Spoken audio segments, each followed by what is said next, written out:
ఆత్రం పెళ్ళికొడుకు 11వ భాగం. మరో 4 నిమిషాలు పెదనాన్న భాస్కర్రావుతోనూ పెద్దమ్మ భవానీతోనూ మాట్లాడి ఇక ఉంటానని చెప్పింది పూజిత. వాళ్లతో మాట్లాడిన తర్వాత పూజిత మనసు కొంచెం తేలికైంది. మనోజ్ ఆలోచనల కలవరం, అతని మాటలు కలిగించిన పరధ్యానం కొంత తగ్గాయి ఆమెలో. రిలాక్స్గా ఊపిరి పీల్చుకుని అటు ఇటు చూసింది. ఏమీ తోచక కౌంటర్లో ఉన్న విజిటర్స్ పుస్తకం తెరిచి విశ్రాంతిగా కుర్చీలో వెనక్కి వాలి కూర్చుంది. గ్యాలరీకి ఎవరెవరు వచ్చి చూశారా అనుకుంటూ విజిటర్స్ పుస్తకంలోని సంతకాల్ని, వాటి పక్కనే వ్రాసి ఉన్న అడ్రస్లని చూస్తుంది పూజిత. సరిగ్గా అప్పుడే ఎక్స్క్యూజ్ మీ, ఇది సుధీర్ గారి ఆర్ట్స్ గ్యాలరీనే కదా అని మర్యాదపూర్వకమైన గొంతుతో వినిపించిన ప్రశ్నకి పుస్తకంలో నుంచి తలెత్తి చూసింది పూజిత.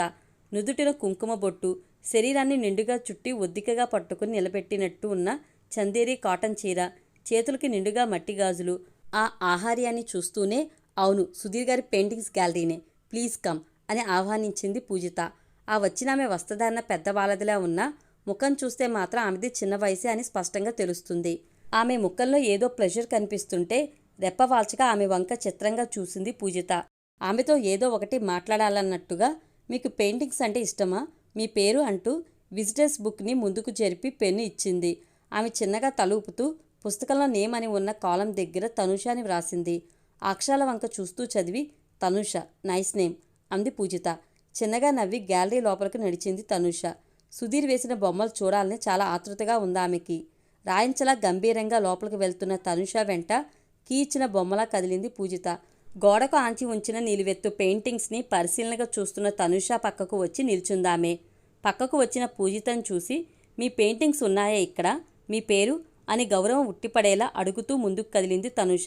నా పేరు పూజిత, నా పెయింటింగ్స్ ఇక్కడేమీ లేవు, నాకు పెయింటింగ్స్ రాదు కూడా, ఇవి మా సుధీర్ అన్నయ్య వేసిన పెయింటింగ్స్ అంటూ వెళ్తున్న తనుషాన్ని అనుసరించింది పూజిత. పూజిత మాటలు వినడంతోనే ఒక్కసారిగా ఆగి వెనక్కి తిరిగింది తనుష.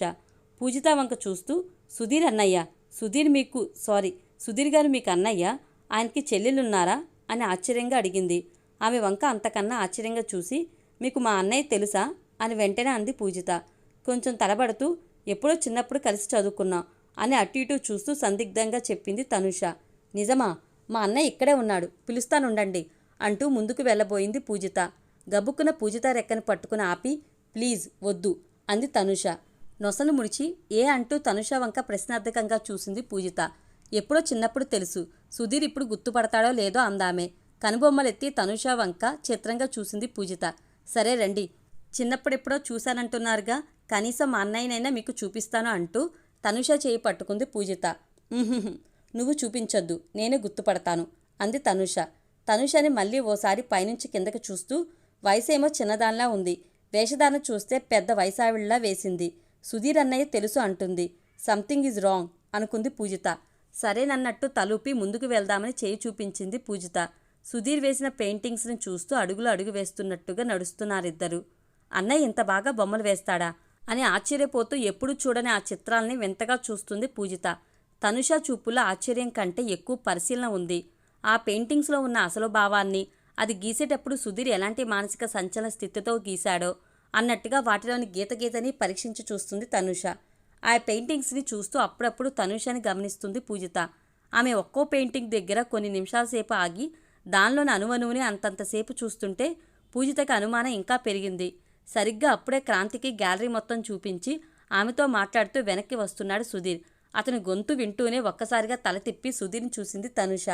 అతను ఆమెను చూడబోయేలోపు తల దించేసుకుంది. కనుచేవల నుంచి ఆమెను చూస్తూ వచ్చిన సుధీర్ ఆమె పక్కనే పూజిత నిలబడి ఉండటంతో, ఏంట్రా మీ ఫ్రెండా అని అడుగుతూ పూజిత దగ్గరకు వచ్చాడు. తనుష వెంటనే పూజిత కళ్ళల్లోకి చూసింది. ఆమె కళ్ళల్లో చెప్పొద్దు అన్న భావన కనిపించి నిలువుగా తల ఊపింది. వెంటనే సుధీర్ వైపు చూస్తూ కంగాల్లో అడ్డంగా తలూపేసింది. పూజిత రకరకాలుగా తలూపడం చూసి నవ్వుతూ తనుష వంక చూశాడు సుధీర్. ఆ మరుక్షణమే అతని కనుబొమ్మలు ముడుచుకున్నాయి. అసంకల్పితంగా తనుష వైపు అడుగేశాడతను. సుధీర్ మీద నుంచి చూపుని తనుష వైపుకి తిప్పింది పూజిత. సుధీర్ తీక్షణంగా చూస్తూ మరో అడుగు తనుష దగ్గరకు వేశాడు. అప్పుడే సడన్గా తనుష తలెత్తి సుధీర్ కళ్ళల్లోకి సూటిగా చూసింది. ఇద్దరూ ఒకరికొకరు కళ్ళల్లోకి చూసుకుంటూ ఎదురెదురుగా అతి దగ్గరగా ఉన్నారు. పూజిత వాళ్ళిద్దరికీ మధ్యలో కొంచెం ఎడంగా త్రిభుజాకారంగా ఉంది. ఒకరి కళ్ళల్లోకొకరు చూసుకుంటున్న వాళ్ళిద్దరినీ మార్చి మార్చి చూస్తుంది పూజిత. తనుషను పోల్చుకున్న సుధీర్ కళ్ళు అపనమ్మకంతో పెద్దవయ్యాయి.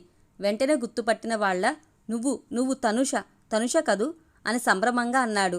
ఓ అందమైన చిరునవ్వు తనుష కళ్ళల్లో నుంచి బుగ్గల్ని తాకుతూ ఆమె పెదవుల పైకి చేరింది. అతని గుండెల్లోని జ్ఞాపకాల్ని వెలికి తీసేలా గుమ్మనంగా నవ్వుతూ గుర్తుపట్టావా అందామె. ఆమె అలా అడగ్గానే తబ్బిబ్బైపోయాడు సుధీర్.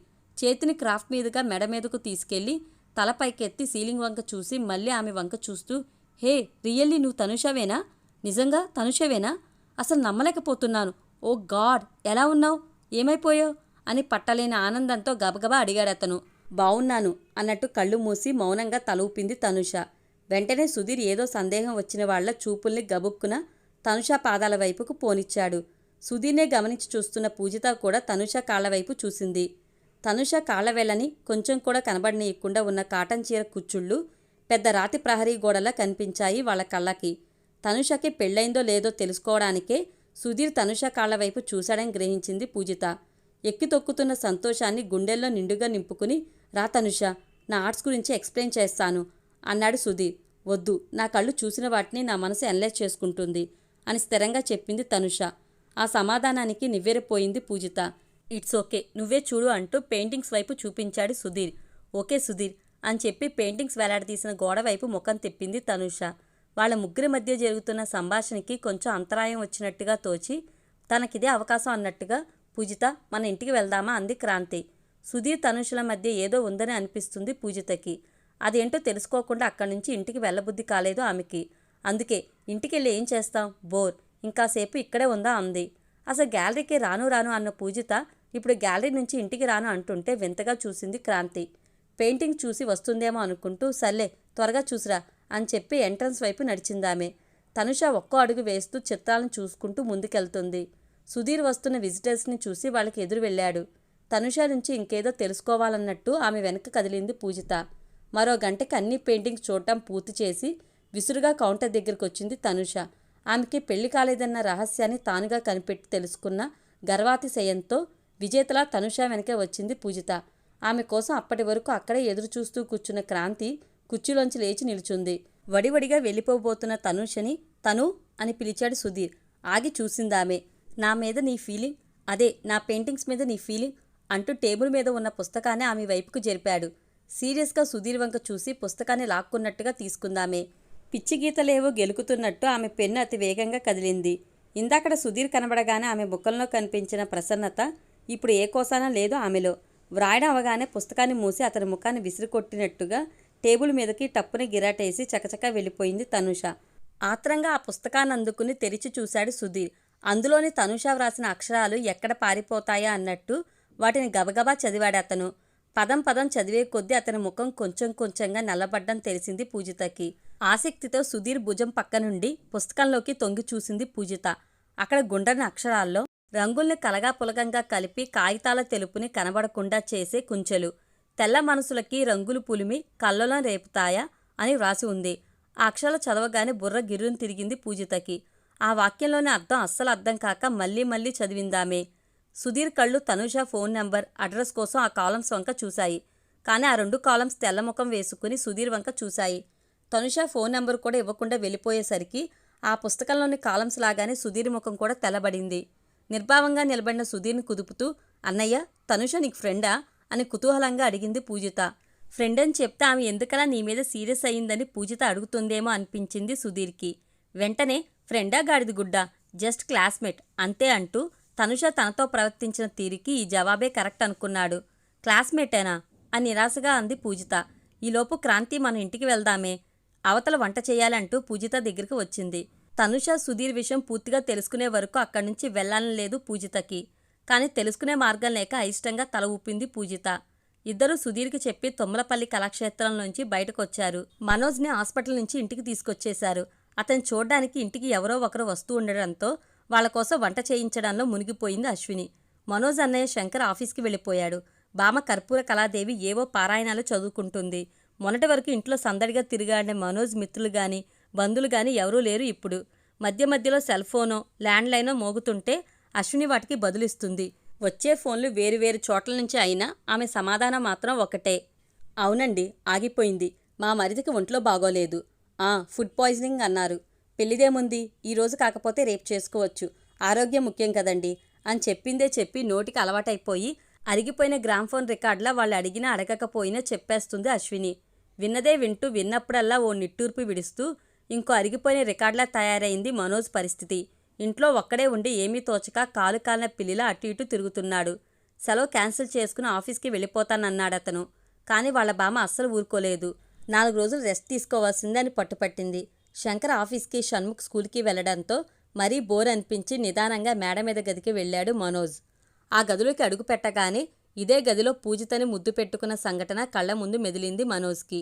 అదే విషయాన్ని పదే పదే గుర్తు చేసుకుంటూ పూజిత పడుకున్న మంచం మీద పడుకుని కాసేపు అటు ఇటు దొల్లాడు. ఆ విషయాన్ని తలుచుకునే కొద్దీ పూజితని చూడాలన్న ఆత్రం ఇంకా ఎక్కువ అవుతుంది మనోజ్కి.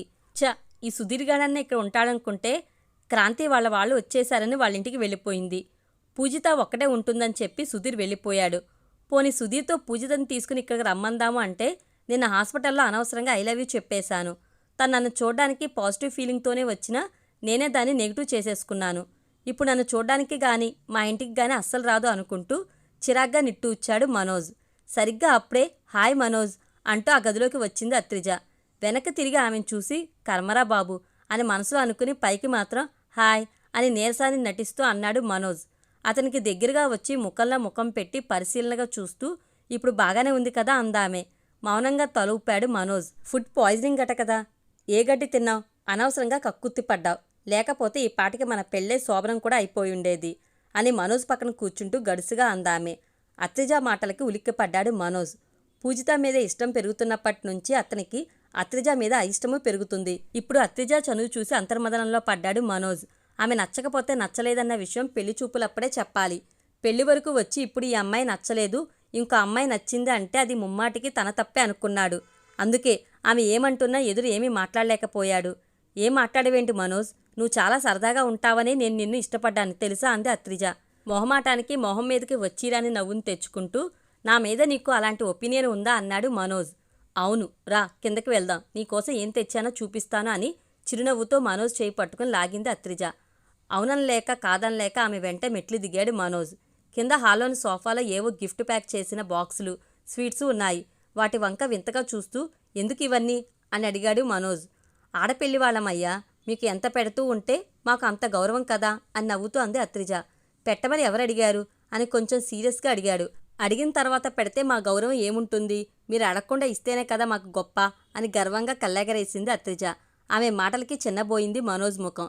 అతని భావాన్ని పట్టించుకోకుండా తాను తెచ్చిన ప్యాకింగ్ని విప్పదీయసాగింది అత్రిజ. ఒక చిన్న ప్యాక్ని తీసి అందులో నుంచి ప్లాటినం బ్రాస్లెట్ని బయటకు తీసిందామె. దాన్ని మనోజ్కి చూపించి నీ చేతికి ప్లాటినం అయితేనే చాలా రాయల్గా ఉంటుంది మనోజ్, ఆ గోల్డ్ బ్రాస్లెట్ తీసి ఇది పెడతానా అందామె. అతడి చేతికున్నది వాళ్ళ బామ్మ కర్పూర కళాదేవి చేయించిన బంగారపు బ్రాస్లెట్. దాన్ని తీసేయడం ససేమీరా ఇష్టం లేదు మనోజ్కి. అలాగని ఆమెతో ఆ విషయాన్ని కరాకంటిగా చెప్పలేకపోతున్నాడు. అప్పటికీ తప్పించుకోవడం కోసం నీ దగ్గరే ఉంచు, తర్వాత తీసుకుంటాను అన్నాడు మనోజ్. ఓకే నీ ఇష్టం, నీకోసం ఇంకోటి తెచ్చాను అంటూ హుషారుగా మరో ప్యాకింగ్ ఓడదీస్తుందామే. అది ఏంటిదన్నది పట్టించుకోకుండా అత్రిజకి తన మానసిక స్థితిని ఎలా వివరించాలా అనే ఆలోచనలో పడ్డాడు మనోజ్. గిఫ్ట్ కవర్ తీసి అందులోని షూ మనోజ్ చేతిలో పెట్టింది అత్రిజ. ఆ గ్రే కలర్ షూని చూసి మనోజ్లోని అసహనం పీక్కి చేరింది. అతన్ని పెళ్ళికొడుకుని చేసిన ముందు రోజు బట్టలు సెలెక్ట్ చేసిన భావంతోనే ఇప్పుడు ఈ బ్రాస్లెట్, షూ తీసుకొచ్చిందని అర్థమైంది మనోజ్కి. ఇక ఒక్క క్షణం కూడా ఆమెకు ఎదురుగా ఉండాలనిపించలేదు. అత్రిజ, ఇందాకే ఆఫీస్ నుంచి కాల్ వచ్చింది, వెంటనే వెళ్ళాలి, మళ్ళీ కలుస్తానని చెప్పి ఆమె బదులు కోసం కూడా చూడకుండా బైక్ తాళాలు తీసుకుని వడివడిగా బయటకు వచ్చేశాడు మనోజ్. అతనికి చాలా చిరాగ్గా ఉంది. ప్రతి పనిలోనూ అత్రిజ ఉద్దేశం తన కలర్ని ఎత్తి చూపడమేనా అనుకున్నాడు అతను. అత్రిజతో పెళ్లికి తనకు ఇష్టం లేదని ఎలాగైనా డైరెక్ట్గా అత్రిజతోని చెప్పేయాలని నిర్ణయించుకుంటూ బయటకు వచ్చాడు మనోజ్. కానీ ఎలా చెప్పాలా అన్న మార్గమే కనిపించలేదు. ఆ మాట చెప్పిన తర్వాత బామ్మ, అత్రిజ వాళ్ళ నాన్న, సుందరరామరాజు అంకుల్ రియాక్షన్లు ఎలా ఉంటాయో ఊహించుకోగానే ఒక్క క్షణం అతని మెదడు స్తబ్దుగా అయ్యింది. అసలు వీటన్నింటికంటే ముందు పూజిత తన్ని ఇష్టపడాలంటే ఏం చేయాలి అన్నది పెద్ద సమస్యలా కనిపించింది అతనికి.